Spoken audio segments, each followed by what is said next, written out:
Hello guys! Welcome back to my channel kung saan nagtuturo ako ng math at iba-iba pang study tips para tumaas ang grades niyo sa school. At ang topic natin ngayon, love life. Ito ba'y inspirasyon o konsumisyon sa pag-aaral? Sagutin nga po natin.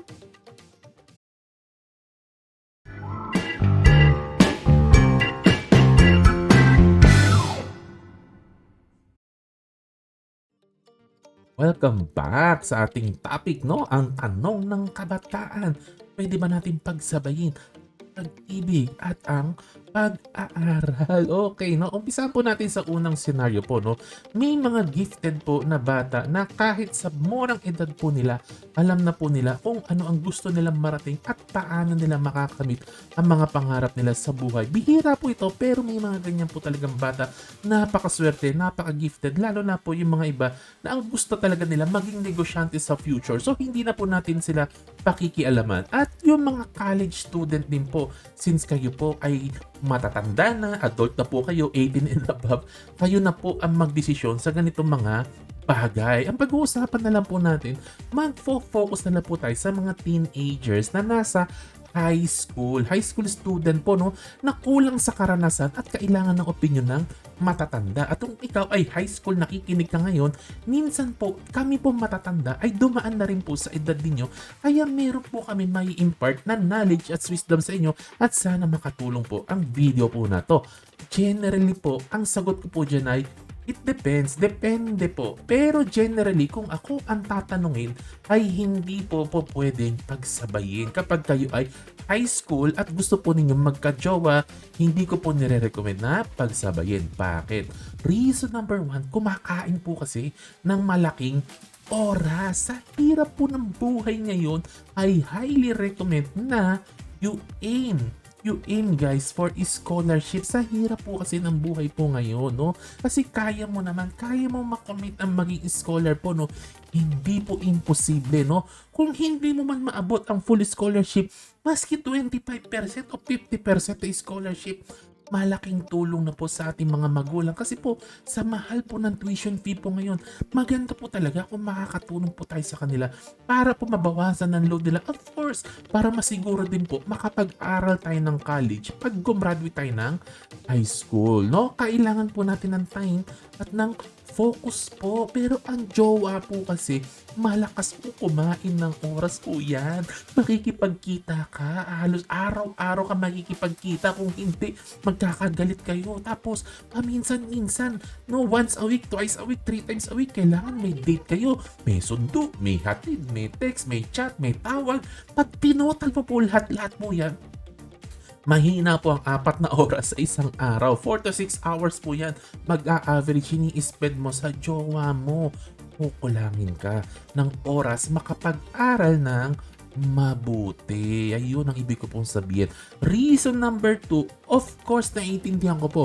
Love can bring joy. Pwede talaga maging inspirasyon po yan. Kaya lang, it carries unexpected emotional burdens. Anong ibig ko pong sabihin? Kasi baka iniisip po natin, no, na puro saya ang may jowa. Maraming beses po nagka-jowa si Kuya John. Hindi po yan puro saya. Kasi lalo-lalo na po sa edad po ninyo na ang babata ninyong high school, no, hindi pa po kayo masyadong magkakakilala at madalas po parehas po kayong immature. Anong mangyayari po pag ganyan? Hindi po ninyo maiiwasan na paminsan-minsan kayo ay mag-aaway. Actually, pwede nga madalas nag-aaway kayo, no? Kasi syempre immature sa age po ninyo, no? At of course, hindi kayo masyado magkakilala pa. Papaano yung away ninyo kung natapat po yan sa importanteng ganap sa school, tulad ng exam, tulad ng malalaking project. Ayun, no? So, distracted ka na at affected. What if bumaba ang grades? O may bagsak pa? O yun, paano na po ang goal natin na magkaroon ng scholarship? Ayun, no? Reason number 3, pinakamalaking reason po sa lahat, no? Ang pagkakaroon po ng jowa, This is an accident waiting to happen. At wag po kayo magagalit guys, no? Kasi anong panahon na po ngayon? 2024 na po ngayon. Iba na po ang generation po ngayon.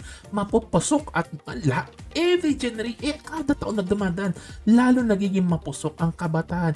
Hindi po ninyo maiiwasan na may mangyari sa inyo at may gagawin po kayong magjowa na hindi nyo po dapat ginagawa dahil ito po ay para lang po sa mag-asawa. At pag ginawa nyo po yan, dahil po sa edad po ninyo, wala naman po kayong access sa mga birth control. Kaya mahirap po talaga yung ganyan, no? At kung biglang nagbunga ang inyong ginagawa, ang laking sakit sa ulo po niyan at ang laking adjustment po na mangyayari. Kung yung ang pag-aaral po ninyo, no? Pag-aaral natin, hirap na po tayo. Papaano kung nagkaroon ng complication, no? Tulad ng ganyan, pag lumobo na po, ang hindi dapat lumobo, mahihirapan po tayong lahat. Alright? So para po sa kabataan, sana naging malinaw po ang discussion natin. Simple lang naman at maiksi po to, no? For high school pababa, mag-focus po muna tayo sa pag-aaral. Tsaka na po muna ang jowa. Isipin po muna natin lagi yung hirap at pagod ng ating mga magulang para lang tayo ay makapag-aral. Focus lang po tayo mag-aral mabuti at isang araw magiging successful ka. Masusuklian mo na po ang kabutihan ng ating mga magulang at madali na po ang love life later, lalo-lalo na pag maganda na ang hanap buhay mo, ang trabaho mo, may pang-date ka na, may panggala ka na, may pang-gift ka na, at iba't iba pang ways, no? Kasi aminin po natin, ito pong pera, pag tayo may work na, ito po ay pwede natin gamitin para ma-express po natin ang ating love, no? Sa ating magiging partner. Alright, ayun po. So sa channel ko po, pasensya na po kayo kung ganito ang opinion ko. Kasi sa channel ko po, gusto ko po talaga lahat ng viewers ko ay maging scholar para sa future ninyo. Masigurado po ninyo, no? Kasi kayang-kaya nyo yan at naniniwala ko sa inyo. Alright, sana po natutunan po kayo ngayon, no?